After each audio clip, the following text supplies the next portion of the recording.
Dear friends, this time, let's dive into an essential topic. How do you evaluate whether to purchase, lease, or rent machinery for a project? Here are some recommended answers and insights to help you feel more confident and prepared when addressing this question.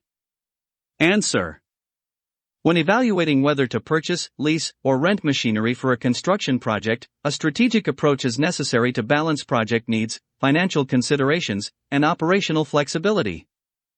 My approach to evaluating whether to purchase, lease, or rent machinery involves several key factors, which I analyze in detail to determine the most cost-effective and operationally sound option for the project.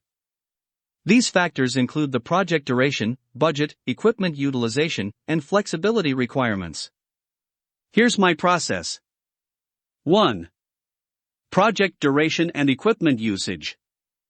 The first consideration is how long the equipment will be needed and how frequently it will be used. For example, purchasing is ideal when the equipment will be used continuously across multiple phases or projects, ensuring high utilization over the long term. It's especially beneficial for core machinery like excavators or loaders that will be critical to most of our construction work. Leasing works well for mid to long-term projects where the equipment is needed for an extended period, but outright ownership is not necessary. Leasing can also provide flexibility, as we can typically upgrade or swap machinery as needed during the lease term. Renting is usually the best option for short-term or one-off projects where equipment is needed for only a few weeks or months. It's also useful when specialized equipment is required for a particular task, but won't be needed afterward. For example, in a project where we need a crane only for the structural phase, renting may be more cost-effective than purchasing a machine that would otherwise sit idle for most of the year. 2. Cost analysis, initial cost versus operating cost. I conduct a detailed cost analysis to compare the total cost of ownership, TCO, versus the costs of leasing or renting. This includes initial purchase costs. The upfront cost of purchasing machinery is significant but offers long-term value if the equipment will be used extensively. Depreciation, resale value, and tax benefits are also considered when evaluating the TCO. Leasing costs. Leasing often requires lower upfront payments and spreads the cost over time, making it more cash flow friendly. However, lease payments can add up if the equipment is used for extended periods. Rental costs. Rentals are typically more expensive on a daily or weekly basis, but they eliminate the need for capital expenditure and long-term commitments. I weigh these options based on the specific financial structure of the project. For instance, if cash flow is a concern or the project budget is tight, leasing or renting can provide a more flexible solution without the need for significant upfront capital. 3. Maintenance and operational costs. Another key factor is the ongoing maintenance and operating costs associated with owning versus renting or leasing. Purchasing. When we own the equipment, we are responsible for all maintenance, repair, and storage costs. If we have a well-equipped maintenance team and facilities, owning makes more sense, as we can control these costs. However, if the equipment is specialized and requires frequent or costly repairs, this can drive up the TCO. Leasing. Leasing agreements often include maintenance provisions, which reduce the burden on our internal teams. This can be advantageous for equipment that requires frequent servicing or if we want to minimize operational risks. Renting. Rentals typically include maintenance and insurance, which is ideal for equipment that might be used infrequently or in challenging conditions where wear and tear are high. Renting also eliminates storage concerns when the equipment is not in use. I compare the long-term maintenance and operational costs of each option to determine which provides the best value for the project. 4. Flexibility and adaptability. Flexibility is critical, especially in large or multi-phase projects where equipment needs might change over time. Leasing often provides greater flexibility than purchasing, as we can negotiate the lease terms to allow for equipment upgrades or changes mid-project. This is useful if there's a chance that the equipment requirements will evolve during the project's lifecycle. Renting offers the most flexibility, as it allows us to return or switch equipment based on short-term project needs.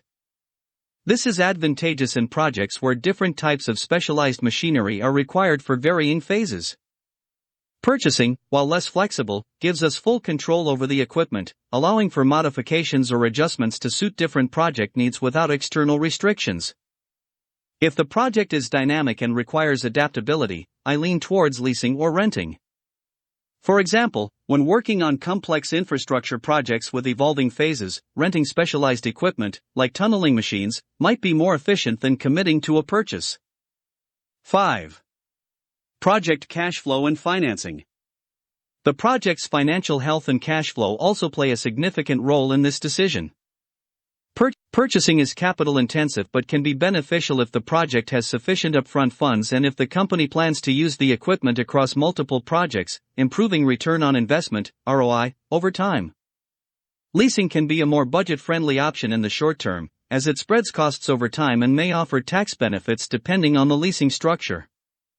Renting has the least impact on capital but may be more expensive over long periods. However, it keeps the project's cash flow flexible, especially if the project timeline is uncertain or subject to changes. Based on the project's financial status, I work with the finance team to evaluate the best option that aligns with the budget while ensuring the required machinery is available. 6. Long-term equipment strategy. I also consider the company's overall equipment strategy.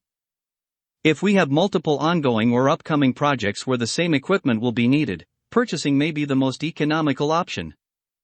However, if the project is a one-off or if the equipment is highly specialized, renting or leasing can be more practical.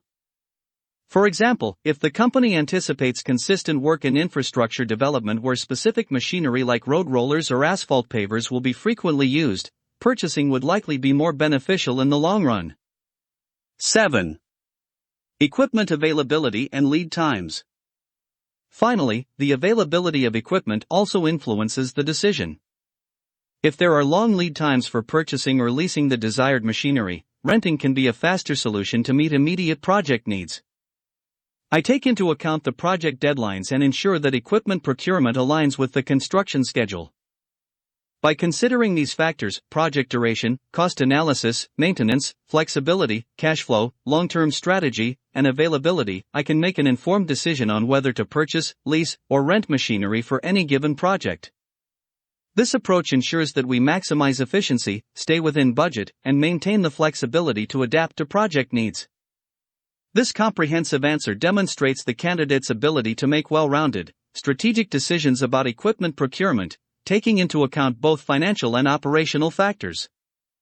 We've also shared our recommended response to: how do you evaluate whether to purchase, lease, or rent machinery for a project? These insights are designed to support you in demonstrating your expertise and knowledge effectively. Remember, if you find our content valuable, please subscribe, like, and comment on our YouTube channel, Infomechanizer. It's completely free, and your support helps us reach more people in the industry. Stay tuned for more insights and tips. Let's continue growing together.